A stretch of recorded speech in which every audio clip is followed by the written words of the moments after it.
सुनील भाई, सुनील जी ये बताएं, जो मतलब हम सब लोगों की जो साधारण सी समझ है उसके हिसाब से डेमोक्रेसी का एक और पार्ट है कि पार्टिसिपेटिव है, ये एक पक्ष की नहीं है, ये मैं और आपकी भी है। आपकी मेजोरिटी है तो आप मेरी बात भी सुनेंगे, लेकिन आप अपने मन का नहीं चलाएंगे, जो टोटल डेमोक्रेसी की बात है। मेरे एक दर्शक बहुत अच्छा लिख रहा है, मैं उस पर आपकी टिप्पणी चाहूंगा।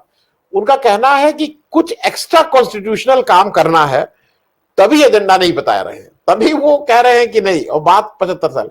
तो ये डर, ये खतरा सबको लग रहा है। अच्छा, किसी को बुरा लगे, भाई आप जब कुछ बताएंगे नहीं तो तरह तरह की अटकलें लगेंगी। तो जैसे ये हो रहा है कि कुछ एक्स्ट्रा कॉन्स्टिट्यूशनल, गैर संवैधानिक, जो आज की तारीख में तो संवैधानिक नहीं है लेकिन उसको एक संवैधानिक जामा पहनाने की कोशिश, इस तरह का खतरा हम सबको लग रहा है। कितना डैमेजिंग होगा ये तो 18 से 20 के 22 के बीच में ही के बाद ही पता लगेगा। लेकिन आपका टेक इस पे क्या है, मतलब what is going to happen? धन्यवाद आनंद जी। एक तो देश के संसदीय इतिहास में यह पहली बार हो रहा है, इसी सरकार ने इसके पहले भी एक बार किया था कि आप कानून बनाने के लिए स्पेशल सेशन बुला रहे हैं। स्पेशल सेशन कभी भी कानून बनाने के लिए नहीं हुआ। 1857 के 50वीं जयंती मनाने के लिए स्पेशल सेशन बुलाया गया, सबको ज्ञात था। देश की आज़ादी की 25वीं वर्षगांठ मनाने के लिए बुलाया गया, सबको ज्ञात था। संविधान दिवस बनाने के लिए इस सरकार ने भी बुलाया स्पेशल सेशन, सबको ज्ञात था। स्पेशल सेशन कभी विधायी कार्य के लिए नहीं हुआ है, यह भी एक नई तरह की परंपरा इसी सरकार ने शुरू किया। इसके पहले अगर आप याद कीजिए तो जीएसटी का कानून पारित करने के लिए स्पेशल सेशन बुलाया गया था, और आज ये फिर 4 दिन का स्पेशल सेशन बुलाया जा रहा है। तो देश की परंपराओं के खिलाफ है ये, और संवैधानिक मर्यादाओं के भी खिलाफ है। स्पेशल सेशन कभी भी विधायी कार्य के लिए नहीं होते, एक सेरेमोनियल है ये, हमेशा से सेरेमोनियल। दुनिया के जितने भी देश कभी बुलाए हैं वो सेरेमोनियल तरीके से किसी विशेष चीज को हम अपने जश्न के रूप में बुलाते हैं। पूरी संसद को बुलाते हैं, संसद का मतलब पूरे देश की जनता को बुलाते हैं, और उसको हम उसको सेलिब्रेट करते हैं, अपनी खुशी जाहिर करते हैं या अपनी नाराजगी जाहिर करते हैं। कानून बनाने के लिए नहीं होता। और यह जो तरीका इस सरकार ने अपनाया है कि आप एजेंडा नहीं बताएंगे, ये तो और आपत्तिजनक है। ये लोकतांत्रिक प्रक्रिया नहीं है, ये संवैधानिक प्रक्रिया नहीं है, संवैधानिक मूल्यों के खिलाफ है। और जो एजेंडा आप बता रहे हैं वह भी केवल आईवाश है। आपने कहा इलेक्शन कमीशन के कमिश्नर्स के नियुक्ति के बारे में जो संशोधन विधेयक आप ला रहे हैं, या अभी तो शीतकालीन अधिवेशन आने वाला है, आप उससे पारित कर लीजिए। अभी जो आपने पोस्टल बिल की बात कर रहे हैं जो राज्यसभा से पास है, आप उसको भी शीतकालीन अधिवेशन में पास कर लीजिए। एडवोकेट्स को लेकर के जो आपका बिल है वो भी आप शीतकालीन अधिवेशन में पास कर लीजिए। ऐसा कौन सा बिल है जिसको आज पास करना जरूरी है, जिससे देश नहीं चलेगा? और अगर किसी खेल का कैप्टन रेफरी तैनाती के लिए प्रयास करे, यानी कि वो खेल के प्रति गंभीर नहीं है, वह खेल के नियमों को मानने के लिए तैयार नहीं है, वह इस बात की कोशिश में लगा हुआ है कि रेफरी भी उसके मन का हो, रेफरी भी वही कहे वही करे जो कैप्टन कहे। ये कहीं नहीं होता है। आप यह खेल के नियमों के खिलाफ है। रेफरी इंडिपेंडेंट होना चाहिए। इलेक्शन कमीशन इस देश में चुनाव कराने के लिए एक रेफरी है। उसको उस खेल में भाग लेने वाले, उस प्रक्रिया में भाग लेने वाले जितने लोग हैं, सबकी बात को सुनना है और मानना है, और उसके अनुकूल उसको निर्णय लेना है। तो अपने आप में ये गैर संवैधानिक है कि आप निर्वाचन आयुक्तों के नियुक्ति को लेकर के एक विधेयक ला रहे हैं, और वह भी सुप्रीम कोर्ट के मंशा के खिलाफ है। वो सुप्रीम कोर्ट ने अपने आदेश का मतलब, सुप्रीम कोर्ट को एक मंशा है कि अगर आप इलेक्शन कमिश्नर को नियुक्त करते हैं तो उसमें ट्रांसपेरेंसी हो और सभी पक्षों की भागीदारी हो। यह नहीं है कि सरकार ही उसमें वर्चस्व में रहे। प्रधानमंत्री जी के द्वारा नामित एक कैबिनेट मिनिस्टर और एक विपक्ष का नेता, यह एक प्रॉपर कॉन्स्टिट्यूशन नहीं है। जैसे सीबीआई के डायरेक्टर की नियुक्ति में इंफॉर्मेशन कमिश्नर के सीजीआई की उपस्थिति होती है, तो आप ये एक कम से कम एक ट्रांसपेरेंसी इंश्योर करते हैं। आप ये नहीं कह सकते कि कोई प्रक्रिया फुल प्रूफ है। सीजीआई की उपस्थिति के बावजूद भी ऐसे सीबीआई डायरेक्टर नियुक्त हो गए जिनके ऊपर तमाम तरह के विवाद पैदा हुए। उनकी गतिविधियों को लेकर के, उनके कार्यकलाप को लेकर के लोगों के अंदर नाराजगी हुई, और लोगों ने कहा कि ये कौन सी शैली है। तो वह भी तरीका ठीक नहीं है। तो जो सरकार कर रही है वह न तो संविधान के मर्यादा के अनुकूल है और न ही लोकतांत्रिक मूल्यों के अनुकूल। आप कर सकते हैं, ये बहस हो सकती है कि संविधान में इसकी मनाही कहाँ है? बिल्कुल नहीं मनाही है। सरकार को निर्णय लेना, कानून किसके लिए बनाते हैं आप? अपने लिए थोड़ा कानून बनाते हैं, देश की जनता के लिए और देश के लिए बनाते हैं। यह जो आप कानून बनाने जा रहे हैं लोक निर्वाचन आयुक्तों का, वह अपने लिए कानून बना रहे हैं। सरकार अपने लिए कानून बनाने के लिए नहीं होती है। जो देश के हित में हो, देश के लोकतांत्रिक मूल्यों के हित में हो, देश के जो आम नागरिक हैं उनके हित में हो, ऐसे कानून बनने चाहिए। इसीलिए संविधान संसद की बात की गई कि संसद को कानून बनाने का अधिकार होगा। गोया कि संसद में जनता उपस्थित है, जनता में बहस होगी, वो बहस करेगी, बहस करने के बाद एक कानून बनाएगी जो देश के हित में होगा। और आप कानून बनाने की एक तरीका आप देखिए ना, सेलेक्ट कमेटी में कानूनों को भेजने की संख्या कितनी गिर गई। आप पहले याद कीजिए, लगभग 70, 80, 85% कानून पहले सेलेक्ट कमेटी में जाते थे, वहां बहस होती थी, तब वो पार्लियामेंट में आते थे बहस करने के लिए। अब तो सेलेक्ट कमेटी में भेजने की परंपरा ही लगभग खत्म होती चली जा रही है, और सर्वाधिक सरकार ने किया। वह भी सेलेक्ट कमेटी की परंपरा क्यों बनाई गई कि एक विशेषज्ञ लोग समय लेकर के उस कानून के सभी पक्षों पर विचार करेंगे, और वह केवल एक ब्यूरोक्रेटिक अप्रोच के साथ वो कानून नहीं बनेगा। सभी तरह के सहमति, असहमति, विशेषज्ञ सभी लोगों से विचार करके एक राय बनाएंगे। अगर उस बिल में संशोधन की आवश्यकता है तो संशोधन करेंगे, तब वो बहस के लिए पार्लियामेंट में लाया जाएगा। वो भी सेलेक्ट कमेटी को भी आपने खत्म कर दिया। जिसको आप देरी करना चाहते हो उसको सेलेक्ट कमेटी में भेजते हैं, उसके गुणवत्ता में सुधार करने के लिए आप नहीं भेजते। तो गोया कि जो तरीका ही सरकार ने अपनाया, वह तरीका ही संवैधानिक मर्यादाओं के खिलाफ है। और अधिकार का होना, अधिकार का उपयोग करना और अधिकारों का उपयोग मर्यादा के साथ करना, दो अलग अलग चीजें हैं। और अगर आप मर्यादा का पालन नहीं करते हैं तो यह देश हित में काम नहीं है, क्यों? मर्यादा के अनुकूल ही जो आचरण है वही देश हित के अनुकूल है। तो मेरी अपना मानना यह है कि यह विशेष सत्र जो है वह विधायी कार्य के लिए होने ही नहीं चाहिए। यह अपने आप में आपत्तिजनक। मैं सुनील जी आपसे एक दो चीजें मैं और बता दूं, मतलब जो मेरे पास सूचना है और जो अटकलें हैं, और ये चूंकि आप अगर कुछ बताएंगे नहीं तो इस तरह की अफवाहें फैलेंगी। मैं इसको अफवाह बोल रहा हूं। कुछ लोगों का कहना यह है कि मोदी जी की बर्थडे है 17 तारीख को, और कुछ ज्योतिषियों ने कहा था कि उससे पहले संसद में बैठना मत। तो अच्छा, ये हम सबने देखा है कि जितने लोग ऊपर चढ़ते जाते हैं उतना ज्योतिष लोग, जब हिंदुस्तान की फुटबॉल टीम ज्योतिषाचार्य जी लोग तय कर रहे हैं कि वो टिक करते हैं कि खेलेगा कौन, तो भाई जो राजनीति है, तो उनको किसी ज्योतिष ने बताया कि 17 से पहले, और जिससे मेरी किसी से बात हो रही थी, उनका कहना था ये जो शनि भारी होता है तो हम और आपसे कहा जाता है, भाई पंडित जी कहते हैं वो काला तिल थोड़ा वो कर दो, काला कपड़ा कहीं दान दे दो, इस तरह की बातें हमारे घर में भी होती हैं। इसको मैं सार्वजनिक रूप से कह रहा हूं। लेकिन वो बड़े आदमी तो कहा गया था चीते छोड़ दो, वो शनि के लिए शायद वो भी एक उपाय है। और चीते जब मरने लगे तो और मुश्किल हो गई, क्योंकि वो शायद खराब वो है। तो पंडित जी बोले हैं, क्योंकि और कोई मतलब तो है नहीं। पंडित जी ने कहा इस तरह के उल जलूल काम मेरे और आपके घर में भी हुए हैं। क्यों करके 3 बार सिर के ऊपर से घुमा के कुत्ते को खिला दो, कोई कहता है 7 बार ऊपर से खिला के गाय को खिला दो, ये काम मेरे घर में भी हुए हैं। मैं इसको सार्वजनिक रूप से मानता हूं। हम उसको मतलब हम उसकी, अब भाई घर में रहना है तो आप कई चीजों को चुपचाप, आपको भी उस संसदीय व्यवस्था में चुप रहना भी कई जगह जरूरी होता है। मैं इसलिए आपसे ये पूछ रहा हूं कि एक बात कहीं मुझे लगती है, ये अडानी पे सारा मामला, ये तो नहीं कि अडानी से मामला डाइवर्ट हो जाए, कोई चर्चा नहीं हुई है। मतलब जो दूसरी रिपोर्ट आई है ज्यादा डैमेजिंग है, ज्यादा मतलब उसमें सारे सबूत हैं कि कैसे कैसे, और उस पर कोई चर्चा नहीं हो रही, वो तो दबदबे में हो गया। सुनील जी आपसे भी एक इस पे अडानी वाली बात पे। अडानी का मसला इस सरकार के लिए कितना गंभीर है, इसका अंदाजा आप इस बात से लगा सकते हैं कि जब पिछले सत्र के दौरान राहुल गांधी ने इस भाषण दिया था तो वो पूरी की पूरी कार्रवाई से उनका नाम हटा दिया गया। आप उस वक्तव्य को याद कीजिए कि जब सर्वोच्च न्यायालय के हस्तक्षेप के बाद वो दोबारा लोकसभा में गए हैं, उन्होंने सम्मानित लोकसभा अध्यक्ष से कहा कि सर मैं इस बार अडानी का नाम नहीं लूंगा, आपको मैं परेशान नहीं करूंगा। ये उनका बयान है, ऑन रिकॉर्ड है।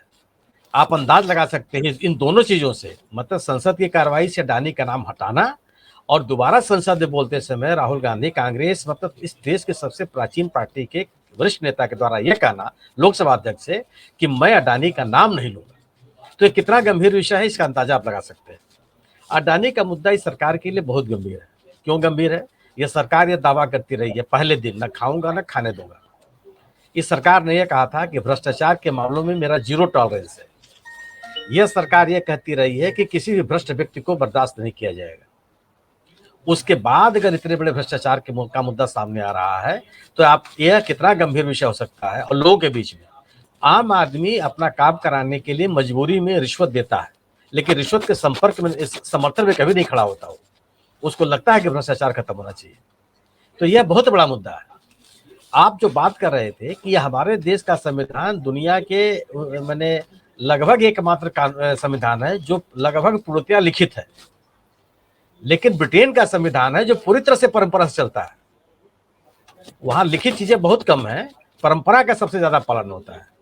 और अगर आप लोकतांत्रिक परंपराओं में, लोकतांत्रिक मर्यादाओं में परंपरा का नहीं पालन करते हैं तो आप लोकतांत्रिक नहीं है, क्योंकि ये परंपराएं ही आपको ये परंपराएं ही आपको मर्यादाएं सिखाती है। ये परंपराएं ही आपको जनहित का ज्ञान देती हैं कि आप कैसे काम कर सकते हैं। आप जो बात ये कर रहे हैं कि अगर कि अगर आप ट्रांसपेरेंसी नहीं है, संसदीय कार्रवाई में ट्रांसपेरेंसी नहीं है, तो किस बात की संसदीय कार्रवाई? अगर आप अपने संसदीय गतिविधियों में विपक्ष को शामिल नहीं करते हैं तो क्या विपक्ष के बगैर संसदीय गतिविधियों की कल्पना की जा सकती है? संभव ही नहीं है। अगर आप असहमति को सुनने के लिए तैयार हैं और विमर्श को आप स्थान नहीं देते हैं तो किस तरह की संसदीय कार्रवाई, किस तरह जनता की बात को सुनना और जनता के हितों की चिंता करना? ये पूरा का पूरा। और दूसरी चीज आपने बात ये कही कि जो भाजपा के लोग ये बात कहते हैं कि मोदी जी के सामने कौन, ठीक है, ये बहुत अच्छा गंभीर विषय है। तो आप ये क्यों नहीं बताते हैं कि मध्य प्रदेश में आपका चेहरा कौन है? क्या आप अपने असुविधा के अनुसार चीजों की व्याख्या करेंगे?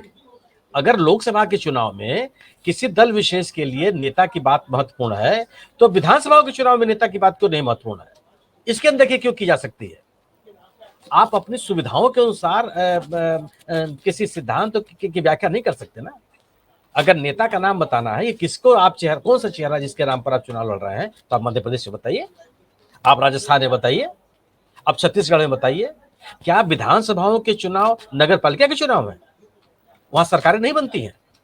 विधानसभा में बैठ करके उस राज्य, वहां की सरकार अपने राज्यों के लिए कानून नहीं बनाती है? क्या उनको संवैधानिक संरक्षण नहीं प्राप्त है? अगर ठीक है, अगर भारतीय जनता पार्टी इस बहस को आगे बढ़ाना चाहती है, बिल्कुल बढ़ावे, करे वो। दूसरी चीज कि आप गलत जगह व्याख्या कर रहे हैं। सरकारों के खिलाफ कभी चेहरे सामने नहीं होते हैं, सरकारों के खिलाफ मुद्दे महत्वपूर्ण होते हैं। किस सरकार ने किया क्या है, इस सरकार की उपलब्धियां क्या है, इस सरकार की नाकामियां क्या है। जब आप सरकार के खिलाफ मतदान करने की बात करते हैं, सरकार को हटाने की बात करते हैं, तो चेहरे की बात कभी नहीं करते हैं। देश और दुनिया के संसदीय इतिहास में कभी नहीं हुआ। 1977 में जब लोग कांग्रेस को, इंदिरा गांधी को हटाने की बात कर रहे थे, थोड़े कह रहे थे कि इंदिरा गांधी हटेंगे तो आएगा कौन? इस सरकार को हटाना है, इस सरकार को नहीं आने देना है। और लोगों ने माना। क्यों नहीं आने देना है? यह सरकार लोकतांत्रिक मूल्यों में विश्वास नहीं करती। इस सरकार ने मानवाधिकार का हनन किया है। इस सरकार ने लोगों के जो मौलिक अधिकार थे उनका हनन किया है, संविधान की धज्जियां उड़ा दी। ये मुद्दे थे और आज यही मुद्दे आज भी है। इसके अलावा अगर आप बात कीजिए, आप जब 2004 में इलेक्शन में जा रहे थे तो क्या कोई कह रहा था कि मनमोहन सिंह प्रधानमंत्री बनेंगे? ये कह रहा था कि एनडीए की सरकार को नहीं रहने देना। ये वो सरकार है जो संविधान को नहीं मान रही है। ये वो सरकार है जो प्रो कैपिटलिस्ट है। ये वो सरकार है जो राज्यों के अधिकारों का सम्मान नहीं करती। 2004 का चुनाव हुआ, किसी ने किसी मौके पर ये कहा था क्या कि मनमोहन सिंह प्रधानमंत्री बने? विपक्ष कहता, विपक्ष जो अब सत्ता में नहीं रहता, जब सरकार को हटाने की बात की जाती है तो सरकार के सामने मुद्दे, इस सरकार के सामने मुद्दे हैं कि सरकार ने जो कहा था किसी का पालन नहीं किया। इस सरकार ने संविधान के साथ खिलवाड़ किया। इस सरकार ने लोगों के साथ जुड़े हुए जो मुद्दे थे उनका ध्यान नहीं रखा। महंगाई, बेरोजगारी जैसे विषय पर यह सरकार इन्हें कभी भी संवेदनशीलता नहीं दिखाई। मुद्दे हैं, मुद्दों का जवाब दीजिए आप। सरकार के खिलाफ कहीं व्यक्ति महत्वपूर्ण नहीं होता है। आप अपने अनुसार आप नैरेटिव बनाना चाहते हैं जो संभव नहीं है। आप चुनावों के मर्यादा के अनुसार नैरेटिव बनाइए। आप ये कहिए कि जो विपक्ष के लोग मुद्दे उठा रहे हैं वह उसका जवाब मेरे पास है। तो आपके पास चूंकि मुद्दे नहीं है तो आप कहते हैं चेहरा कौन है, फिर आप कहते हैं सनातन पे हमला है, फिर आप कहते हैं कि अयोध्या का राम मंदिर है, फिर आप कहते हैं कि जो मैंने कल मैं मुझे पढ़ के क्या आश्चर्य हुआ आनंद जी कि भारतीय जनता पार्टी जैसी बड़ी पार्टी का एक राष्ट्रीय प्रवक्ता यह कह रहा हो इंडिया दल समूह की बैठक को कि यह हिंदू विरोधी लोगों की बैठक है, ये राजनीतिक भाषा है। और आप ये आप एक सत्तारूढ़ दल के लोगों की बात है, यानी कि आपके पास गवर्नेंस के नाम पे कहने के लिए कुछ नहीं। अगर आप गवर्नेंस के लिए कहने के लिए तैयार आप नहीं है तो आप इस दर उधर की नैरेटिव बनाने का प्रयास करेंगे।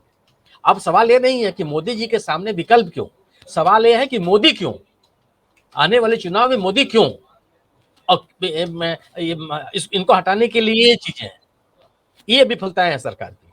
सरकार को उनका जवाब देना चाहिए।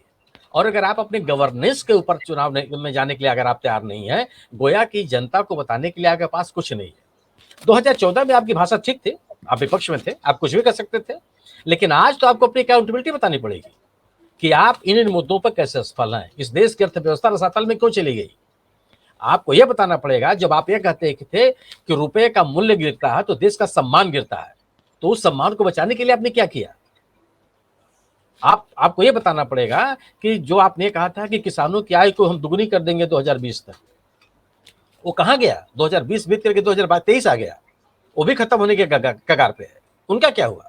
आपने ये कहा था कि कृषि की लागत हम कम कर देंगे, वो कहां गया, मुद्दा चला गया। आपने ये कहा था कि बहुत हो चुकी महंगाई की मार, हर पेट्रोल पंप पर हर चौराहे पर नारा हम लोगों ने पढ़ा है, वो नारा कहां चला गया। आपको इसकी बात करनी पड़ेगी ना। आप चेहरा क्यों खोज रहे हैं। चेहरा तो इस देश की पूरी जनता है जो आपके सामने सवाल लेकर अपने तख्तियों पर सवाल लेकर खड़ी है कि इनका जवाब दो।